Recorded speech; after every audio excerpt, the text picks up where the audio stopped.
नमस्कार, मैं doctor KC. Saini, सहायक आचार्य हिंदी, श्री कल्याण राजकीय कन्या महाविद्यालय सीकर। आज का हमारा विमर्श का विषय है रीतिकाल। जैसा आप सभी लोग जानते हैं, हिंदी साहित्य के इतिहास में रीतिकाल तीसरा पड़ाव है। आदिकाल सर्वप्रथम, उसके पश्चात भक्तिकाल और तीसरा पड़ाव है रीतिकाल। रीतिकाल हिंदी साहित्य में आचार्य शुक्लानुसार 1643 ईस्वी से 1843 ईस्वी माना जाता है। अधिकांश विद्वान इसको 1700 से 1900 ईस्वी के मध्य यानी 200 सालों का जो इतिहास है, जिसमें मुगल काल का उत्कर्ष दिखाई देता है, उसी के दौरान हिंदी साहित्य के क्षेत्र में अधिकांश साहित्य दरबारी साहित्य है, जो अपने आश्रयदाताओं के दरबार में लिखा गया। उसके ऊपर हम विचार विमर्श करेंगे। तो सर्वप्रथम देखिए, रीतिकाल की पूर्व पीठिका के अनुसार रीतिकाल का नामकरण किन विद्वानों ने किस रूप में किया है। सर्वप्रथम हम देखते हैं कि रीतिकाल का नाम रीति काव्य हिंदी साहित्य के प्रथम इतिहास लेखक जॉर्ज ग्रियर्सन ने किया। अलंकृत काल मिश्र बंधुओं ने, श्याम बिहारी, सुखदेव बिहारी, गणेश बिहारी आप जानते हैं। फिर रीतिकाल नाम आचार्य रामचंद्र शुक्ल ने किया। इसको इन्होंने पूर्व मध्यकाल भी कहा है। उत्तर मध्यकाल। श्रृंगार काल आचार्य विश्वनाथ प्रसाद मिश्र।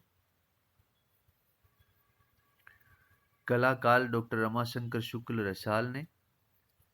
और अंधकार काल कवि त्रिलोचन ने कहा है। अब रीतिकाल के प्रवर्तक के संबंध में भी विद्वानों में मतभेद है, जो निम्न प्रकार से है। प्रवर्तक हैं कृपाराम, जो 1541 इनका रचना काल माना जाता है। इनको कालक्रम की दृष्टि से पहला प्रवर्तक माना जाता है, लेकिन इसके ऊपर सभी विद्वान सहमत नहीं हुए। फिर डॉक्टर नगेंद्र ने केशव दास जी को माना, जो 1555 से 1617 ईस्वी इनका रचना काल रहा है। रचनाकार व्यक्तित्व की दृष्टि से, व्यक्तित्व की समृद्धि की दृष्टि से, आप सभी को पता है कि 1555 ईस्वी में कालक्रम देखा जाए तो भक्ति काल है, लेकिन केशवदास की रसिक प्रिया जिसमें रस का विवेचन, कवि प्रिया जिसमें अलंकार का विवेचन, रामचंद्रिका को छंदों का अजायब घर कहते हैं, तो इनके काव्य की जो प्रवृत्ति है वो रीतिकालीन, इसलिए नगेंद्र ने इनको प्रवर्तक माना। लेकिन आचार्य रामचंद्र शुक्ल ने चिंतामणि को रीतिकाल का प्रवर्तक माना है। शुक्ल जो है ये कालक्रम की दृष्टि से इनको मानते हैं। अखंड परंपरा चलाने की दृष्टि से चिंतामणि को माना गया। आचार्य विश्वनाथ प्रसाद मिश्र ने हिंदी साहित्य का अतीत में रीतिकाल का विभाजन निम्न प्रकार से किया है।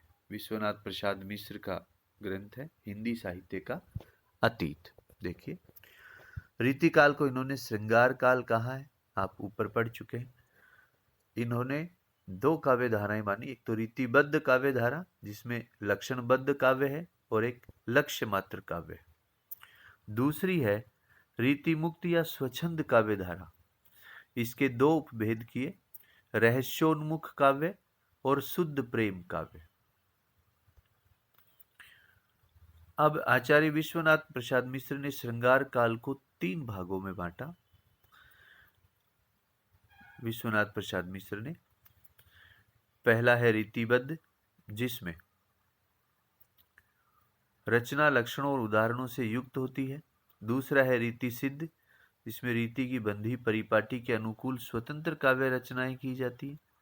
तीसरा है रीति मुक्त, रीति परंपरा की साहित्यिक रूढ़ियों से मुक्त रचनाएं, यानी उसमें कोई लक्षण ग्रंथ जो रीति परंपरा की रूढ़ियों से जकड़ा हुआ है, ऐसा इसमें सृजित नहीं होता।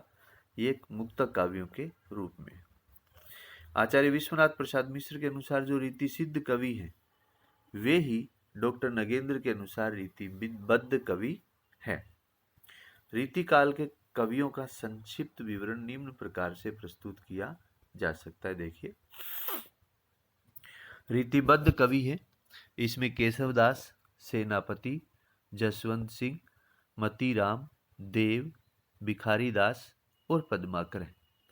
ये रीति की परंपरा में बंधकर साहित्य के नियम धर्म का पालन करते हुए साहित्य सृजन करते हैं।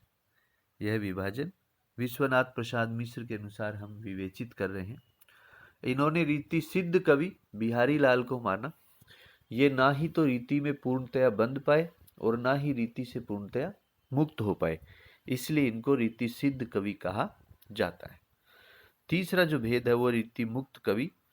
ये लक्षण ग्रंथों की परंपरा से रीति के नियम धर्मों से पूर्णतया मुक्त हैं। इसमें रसखान, शेख आलम, घनानंद ठाकुर, बोधा और द्विजदेव ये इसके अंतर्गत आते हैं।